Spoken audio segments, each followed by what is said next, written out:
여러분 안녕하세요. 오늘은 7월 12일 금요일입니다. 오늘도 좋아서 나누는 큐티 나눔 시간이고요.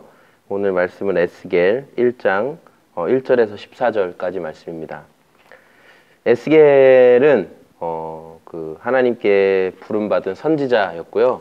하나님께서 지금 포로 생활하면서 바벨로니아에 포로 생활하면서 이스라엘의 멸망과 그리고 하나님께서 다시금 회복시켜 주시게 될 내용에 대해서 하나님의 말씀을 받아서 예언한, 그래서 이 에스겔서 말씀 가운데 우리가 익히 들어서 기억나는 말씀은 인자야 이 뼈들이 능히 살겠느냐 하면서 하나님께서 마른 뼈 환상을 보여주시고 그 마른 뼈들이 그 골짜기에서 막 모여서 하나님께서 생기를 불러 넣어주시고 그래서 그들이 일어나서 지극히 큰 군대가 되는 그런 내용들 말씀에 나와 있어요.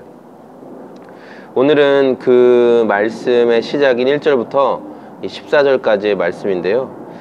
특별히 1절부터 24절의 말씀을 통해서 제가 묵상한 것은 뭐였냐면, 하나님께서 이제 에스겔을 선지자로 예언자로 부르시고 계시는 내용인데, 이 부르심 가운데 특별한 거는 에스겔은 신분적으로도 이미 본인은 제사장이라는 거거든요. 이미 제사장이었어요. 제사장은 예배를 집전하고 하나님 앞에 제사를 드리고 이런 일들을 감당하는 사람인데, 그런데 하나님께서 에스겔이 포로로 잡혀가서 유배 생활을 하는 그곳에서 하나님께서 하늘이 열리고 여러 특별한 환상 가운데 에스겔을 부르신다는 내용이었어요. 저는 그게 묵상이 됐어요.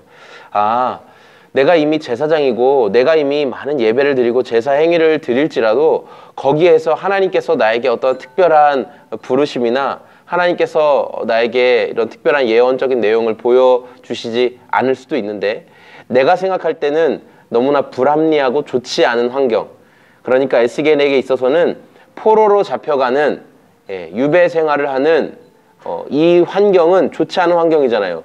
제사장으로서 자기의 역량을 발휘할 수 있는 환경은 아니잖아요. 그런데 하나님께서는 오히려 이 상황 가운데, 이 좋지 못한 상황 가운데 에스겔을 부르셔서 하나님께서 당신의 선지자로, 예언자로 사용하셨다는 것이죠. 그래서 우리가 살아가면서 환경이 바뀌고 또 내가 원하는 모습대로 환경이 열려가거나 풀려지지 않을 때가 있어요. 왜 나에게 이런 환경이 찾아올까? 왜 나에게 이런 어려움들이 찾아올까? 이곳은 내가 원하는 곳이 아니야. 나는 이곳에 있고 싶지 않아. 라는 그런 생각들을 우리가 할 때가 참 많이 있는데, 그런데 오늘 말씀을 통해서 그 상황들을 비추어 보면 오히려 우리가 있고 싶어 하지 않은 장소, 환경, 그런 영향들은 하나님께서 우리에게 더 말씀하시기 좋은 곳, 하나님이 우리를 불러서 하나님의 뜻을 보여주시기 좋은 장소라는 것을 생각하게 되는 겁니다.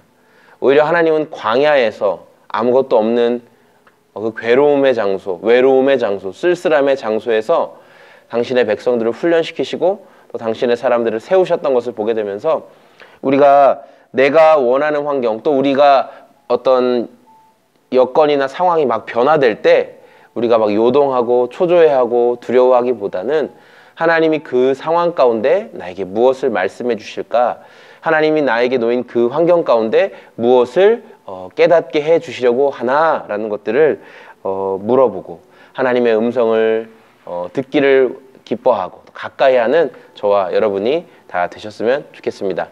감사합니다. 저는 지금까지 청주시 서원대학교 옆에 위치한 소금 제작소 교회를 섬기고 있는 공장장이었습니다. 네, 여러분 오늘도 주님과 함께 좋은, 기쁜, 즐거운 하루 보내시길 바랍니다. 감사합니다. 안녕히 계세요.